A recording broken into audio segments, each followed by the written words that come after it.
Olá, eu sou Thaís Coelho, sou advogada, mediadora de conflitos, apressada e apreciadora do cotidiano. Seja muito bem-vindo e muito bem-vinda ao terceiro episódio do Apressa-te a Viver Bem, um projeto que tem como objetivo direcionar as nossas energias mais caóticas para o que realmente vale a nossa pressa, construir uma vida valiosa, onde cada dia é uma existência completa. E cá estamos nós, na reta final do mês de janeiro de 2025, e eu só fico pensando em como minha vida mudou tanto em tão poucos dias desse ano novo. Eu tenho me colocado em movimento para alcançar algumas metas e o podcast foi uma delas. E desde então eu vejo que muitas mudanças que eu buscava começaram a acontecer. E parece que cada novo ano que chega traz a sensação de que o tempo está passando mais rápido. Embora essa seja uma constatação totalmente lógica, porque se existe um elemento da nossa vida que é inalterado, esse elemento é o tempo.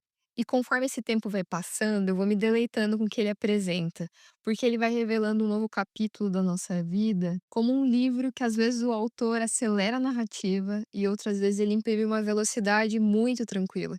E eu sinto que eu estou em um momento da minha vida que a narrativa é acelerada, com uma sucessão de acontecimentos.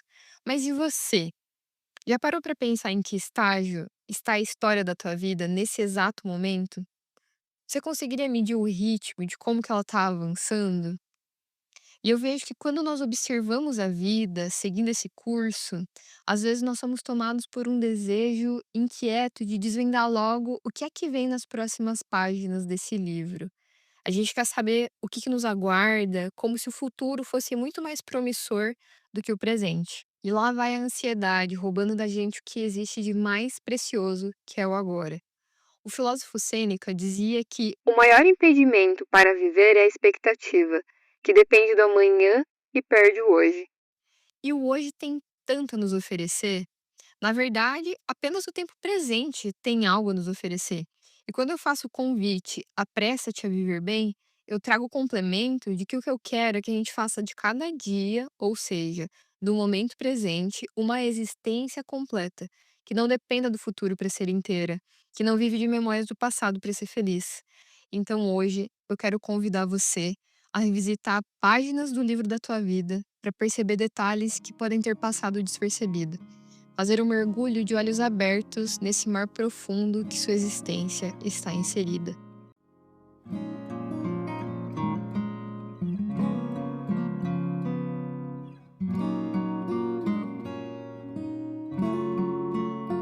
Viralizou nas redes sociais, no Natal do ano passado, então há poucos dias, o vídeo de uma garotinha recebendo seu presente de Natal. E a cena era a seguinte: taparam os olhos dela com a mão e levaram ela até o seu presente. E era uma bicicletinha que tinha uma cestinha com uma garrafinha dentro. E quando revelaram para ela o presente, ela ficou numa felicidade tão genuína que é impossível você ver aquele vídeo sem sorrir, se deleitando junto com a felicidade que ela estava sentindo. E quando ela vê o seu presente, ela fala uma frase que é o que deixa o vídeo ainda mais legal. E ela fala com muita energia. Que é isso, mano? Uma garrafa! E muito feliz ela fica ao perceber que ela ganhou uma garrafa, mas que na verdade ela tinha ganhado uma bicicleta, que na sua cestinha tinha uma garrafa. E quando ela se dá conta que na verdade era a bicicleta o seu presente, ela fica ainda mais feliz. E é um vídeo genuinamente maravilhoso de você assistir, parece que te dá uma nova esperança na humanidade, de pessoas que vibram com coisas tão singelas.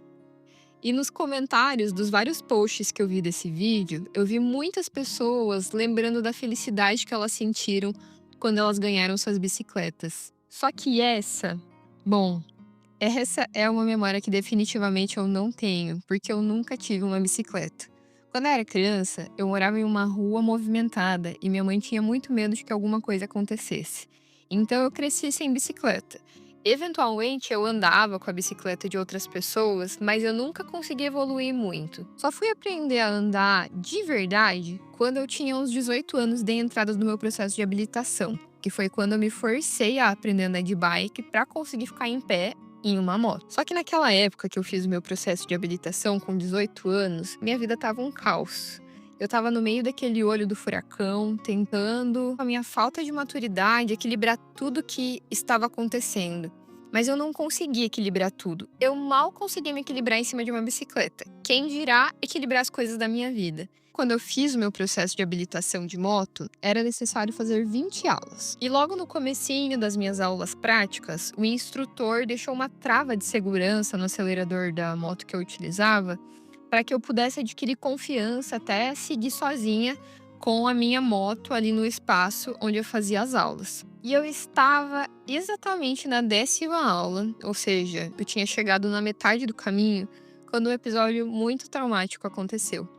Até a 9ª aula, eu tinha comigo um instrutor que me dava muita força, incentivava a minha evolução, embora ela acontecesse a passos lentos. E na 10ª aula, esse instrutor infelizmente saiu de férias e um carrasco veio no lugar dele. E eu lembro que esse instrutor me deixou sozinha na pista. E naquela situação, com a minha falta de habilidade em lidar com aquela moto, eu comecei a chorar porque eu não conseguia encarar aquele espaço. Ele ainda me amedrontava muito. E além de me deixar sozinha ali, esse instrutor ficou conversando com uma outra pessoa e não me deu atenção. Eu reuni um pouco de força e fui lá falar com esse professor e pedi para ele para me dar atenção, para me ajudar ali nas aulas, porque eu me sentia muito insegura. E foi quando ele me disse que eu realmente não teria jeito, que eu já estava na metade das aulas e nem a trava tinha tirado ainda da moto, que provavelmente eu não ia conseguir evoluir. E eu, que já estava muito mal naquele momento, fiquei muito arrasada com o que ele me disse. Eu recebi aquilo como um sinal divino me dizendo: olha, sai daí, isso não é para você. E eu saí dessa aula aos prantos e fui até a sede administrativa dessa autoescola. Eu cheguei lá e desisti da minha habilitação de moto e segui só com a de carro. E foi o que eu fiz. Eu desisti. E como é difícil enxergar qualquer coisa além da dor quando ela tá tão latente dentro de nós. Tudo que eu enxergava no mundo, naquele momento, era dor. Sabe como um cachorro machucado que quando alguém se aproxima para tentar ajudar, ele quer atacar? Era assim que eu me sentia. Eu me sentia vítima de tudo. E na verdade, eu estava cega, completamente cega para enxergar qualquer outra coisa que não fosse a minha dor. E assim eu fui atravessando alguns anos da minha vida, perdida em uma indiferença silenciosa às coisas que aconteciam ao meu redor. E eu fui me convencendo de que eu estava carregando um peso de todas as injustiças do mundo. Se um dia eu tinha tido aquela mesma alegria daquela menininha que ficava alegre só por ganhar uma garrafa, as desilusões que eu fui vivendo me roubaram esse encanto. E observando hoje como eu estava naquele momento, eu diria que eu estava cega para identificar todas as coisas boas que aconteciam comigo, mas que eu não era capaz de ver. E a vida, ela é muito pedagógica e sempre nos entrega exatamente o que a gente precisa para aprender. E a vivência do cotidiano esconde tantos mistérios que só um olhar atento pode desvendar. E foi num dia muito simples, de um cotidiano de uma mulher comum, que se escondeu uma grande revelação feita por ela, que é simplesmente a musa da literatura brasileira, que detém uma vasta lista de frases que lhe atribuem a autoria, mas que provavelmente ela não disse. E é a nossa magnífica Clarice Lispector, em seu conto chamado Amor, que faz parte da coletânea Laços de Família. A Clarice, nesse conto, descreve a história de uma mulher que se chama Ana.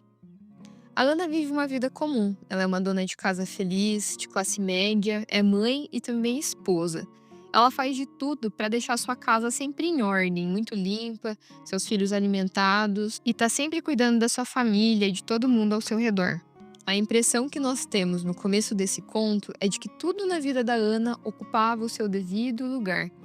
E a história deixa entender que até mesmo os móveis se empoeiravam para que ela cumprisse seu dever de limpar sua casa. E o narrador desse conto, que é onisciente, tem acesso a todas as emoções que se passam por dentro da Ana, diz que diante de toda essa realidade, a Ana sentia que estava bom assim.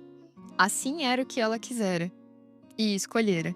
E a grande preocupação da rotina da Ana se reunia a tomar muito cuidado com o que o narrador vai chamar de hora perigosa da tarde, quando a casa ficava vazia, os deveres já estavam cumpridos, ninguém mais precisava da Ana e ela estava completamente disponível para se concentrar apenas em si mesma. E essa hora perigosa é como se fosse um vácuo. que separa a rotina dos deveres do recomeço de todo esse ciclo de responsabilidade. Era o limbo onde a Ana podia refletir sobre sua própria vida. Mas antes que tivesse tempo de viver sua hora perigosa, a Ana sai para mais uma peregrinação cotidiana. Ela vai fazer compras para preparar o jantar para mais tarde receber sua família na sua casa. E a Ana era uma mulher tão prendada que até mesmo as compras que ela fez ela levava em uma sacola de crochê que ela mesma tinha bordado. Cumprido com esse dever, a Ana entrou em um bonde, colocou suas compras no colo e assim seguiu viagem. E entre as paradas que o bonde fazia para deixar alguns passageiros e outros entrarem por ali, a Ana visto uma imagem que se tornou uma epifania. E epifania nós podemos compreender como se fosse um momento de grande revelação, uma profunda lucidez sobre questões existenciais. E assim a Ana estava, dentro de um bonde, com as suas compras no colo, determinada a voltar para casa para seguir com sua vida cotidiana, da qual ela sabia exatamente o que ela devia fazer. Mas foi em uma dessas paradas que a Ana vê um cego mascando chiclete. E essa cena normal e corriqueira, que passa despercebido por todos daquele cenário, é recebido com muito espanto pela Ana. Ela vê um cego parado na rua, mascando chicletes, tateando o escuro. De repente, a paz alienada que a Ana sentia é confrontada com a dureza da vida, uma realidade nua, crua, despida de qualquer cuidado. E ela vai percebendo aquele cego, mascando um chiclete, abrindo e fechando a boca, em um ritmo monótono e quase hipnótico. É um gesto vazio e ao mesmo tempo preso ao magnetismo da repetição. Sorri e não sorri, como se o próprio sorriso fosse engolido pelo movimento sem alma. Um ciclo interminável, mecânico, onde o tempo parece mastigar a si mesmo. E de repente, Ana se dá conta. Aquela imagem de um cego tateando no escuro, preso a gestos mecânicos e sem propósito, não se tratava de um terceiro alheio à sua vida. Aquela cena, na verdade, era um reflexo, um retrato fiel de si mesma.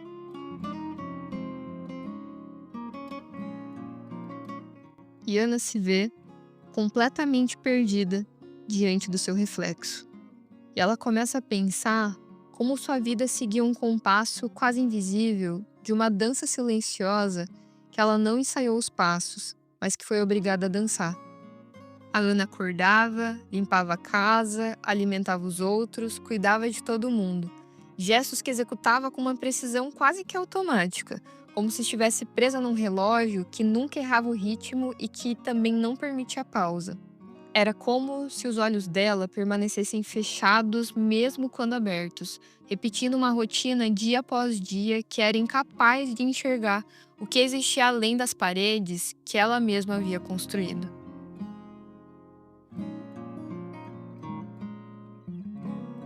E a Ana só conseguiu abrir os olhos para enxergar o que existia dentro do seu mundo quando ela se deu conta da cegueira que vivia. Só que abrir os olhos para enxergar uma realidade é um desafio muito grande, principalmente quando nós estamos machucados, que os olhos pesam tanto que a vontade de permanecer com eles cerrados e, se possível, dentro de um quarto escuro. E identificar algo positivo quando nós estamos inseridos em uma rotina onde a autoestima está ausente também é uma tarefa muito difícil. Eu faço terapia há alguns anos e um tempo atrás, em uma das sessões, o meu problema da vez era a minha relação com a minha autoestima e os padrões altíssimos de autocrítica que eu desenvolvi. Eu sempre tive muita facilidade de me autodepreciar e considerar praticamente nada das coisas que eu faço como algo bom ou pouco o suficiente. E naqueles dias, eu estava com muito foco em acreditar que eu não era capaz de fazer coisas boas. E a minha psicóloga veio então com um exercício que é muito simples e que teve um poder muito forte de mudar uma chave dentro de mim. Ela me pediu para que diariamente eu fizesse uma lista com 5 coisas boas que eu havia feito naquele dia. E essa prática, esse exercício simples, trouxe um impacto tão significativo porque me ajudou a ajustar a forma como eu enxergava as minhas ações e as minhas conquistas que estavam ali, escondidas no cotidiano. E antes de dar início a esse exercício, eu ficava pensando: meu Deus, como que em um dia absolutamente sem graça e monótono eu posso ter feito alguma coisa boa? Mas quando você para, realmente se coloca à disposição para encontrar algo bom naquilo que parece que não tem coisas positivas, algo interno se movimenta dentro de você. É que a gente acaba se habituando, mas um olhar cauteloso consegue fazer com que a gente perceba que ao nosso redor existe um conjunto de coisas que fizeram parte de um sonho e que levaram tempo para se concretizar. Por exemplo, um estudante que está cursando a faculdade, às vezes ele fica tão envolto nos problemas que aquela situação traz que ele nem consegue olhar para trás e pensar como foi difícil chegar até ali. Ou quando nós estamos em um trabalho que a gente não consegue ver muita perspectiva do que fazer dali em diante e não percebe a quantidade de coisas boas que nós fizemos que nos trouxeram até aquele cargo. E no horizonte de possibilidades que existe com a capacidade laborativa que vem sendo construída. Às vezes algum bem que você sonhou tanto em conquistar, como um carro, um celular, uma roupa, e de repente você tem tudo isso nas suas mãos e não consegue perceber o quanto, por mais que faça parte do nosso ordinário da vida, mas ainda assim faz parte do que é extraordinário. E foi com essa prática tão singela que eu ainda me forço a fazer em dias que eu acredito que eu não tenho valor nenhum, que eu comecei a identificar como a minha vida é repleta de coisas extraordinárias. Onde eu moro, no final da tarde, tem alguns pássaros que ficam voando no céu e eles gostam de ficar brincando em um coqueiro que fica na casa de um vizinho. E eles fazem aquela dança bem bonita e majestosa, onde vários deles sobem daquele coqueiro e depois voltam. E eu fico olhando aquela cena admirada, pensando como é bom ter esse cenário aqui todos os dias à minha disposição. Eu troco mensagens com a minha mãe pelo WhatsApp quase que todos os dias.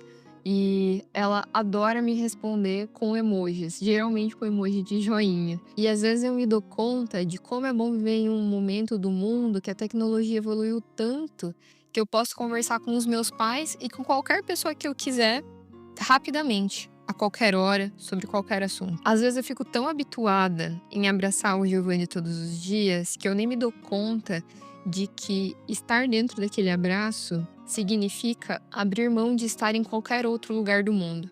E ao mesmo tempo representa para mim uma felicidade sem igual, porque eu sei que eu poderia estar em qualquer lugar do mundo, mas nenhum lugar faz tanto sentido quanto dentro daquele abraço. E para pensar comigo, não existe detalhe mais bonito em uma relação do que a atenção. Aquela pessoa que te olha nos olhos, que observa as palavras que vão saindo da sua boca, que repara o formato da íris do seu olho, que acha bonito o movimento que seu cabelo faz quando você dá risada, que te observa, que sente você. Então, se eu passarei a minha vida inteira com a minha própria vida, por que não me namorar com as coisas singelas que estão ao seu redor?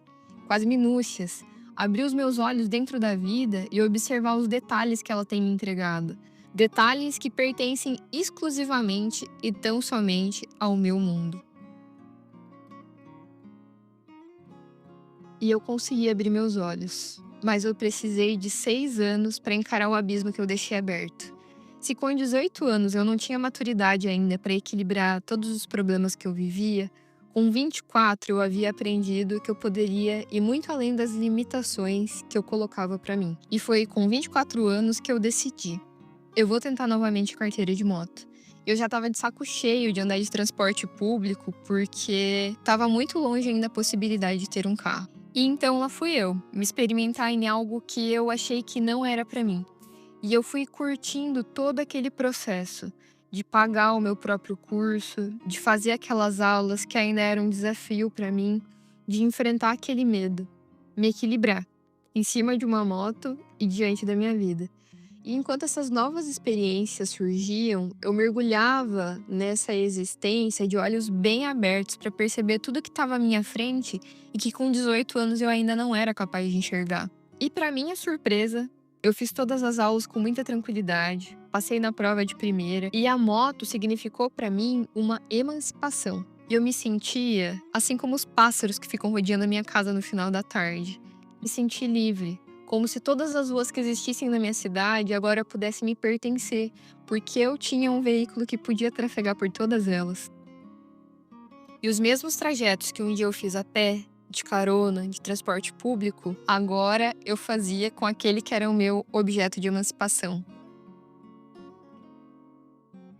E foi no trajeto mais comum que eu já fiz que eu também tive uma epifania, assim como a Ana no conto da Clarice. Há poucos dias eu fui na casa dos meus pais, o trajeto que provavelmente eu mais fiz na minha vida e que eu seria capaz de fazer de olhos fechados, porque os meus pais moram no mesmo lugar desde que eu me conheço por gente. E nesse dia que isso aconteceu, eu fui para casa dos meus pais na minha Honda Bis. E tinha no céu um sol de rachar mamona.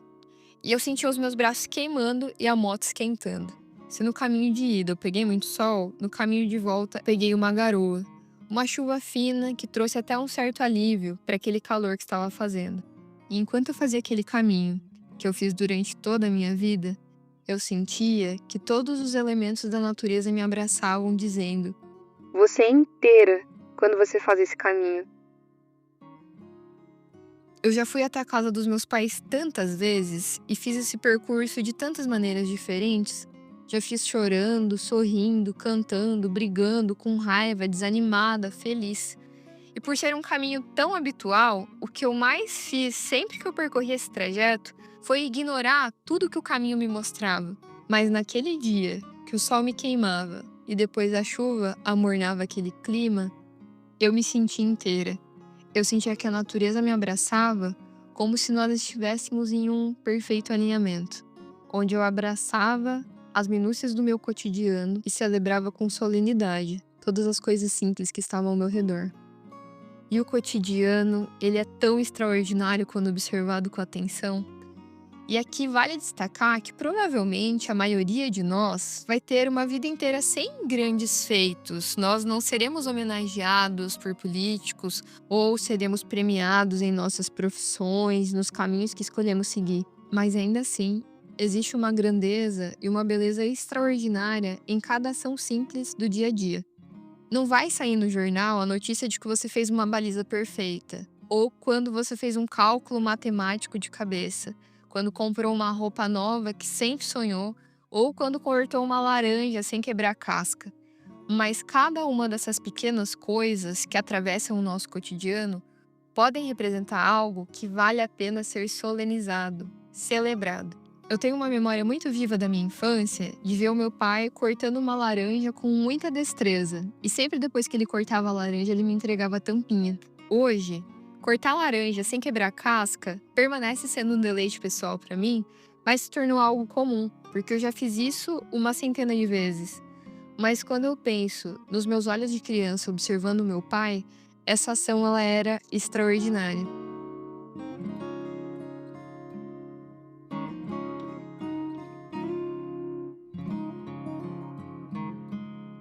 E o trecho mais bonito desse conto mostra a beleza escondida no cotidiano. O narrador fala de um momento que a Ana voltou para casa, para sua vida comum, e assim abraçou seu filho. E então o narrador diz: "E como uma borboleta, Ana prendeu o instante entre os dedos, antes que ele nunca mais fosse seu." E todas as vezes que nós abrimos os olhos para enxergar os gestos do cotidiano, a grandeza das pessoas que nos cercam, as conquistas pessoais escondidas na rotina, celebramos os pequenos feitos sem aguardar por algo grandioso, nós capturamos o tempo e estamos inteiros no momento presente. A borboleta está entre os nossos dedos e o tempo a nosso favor.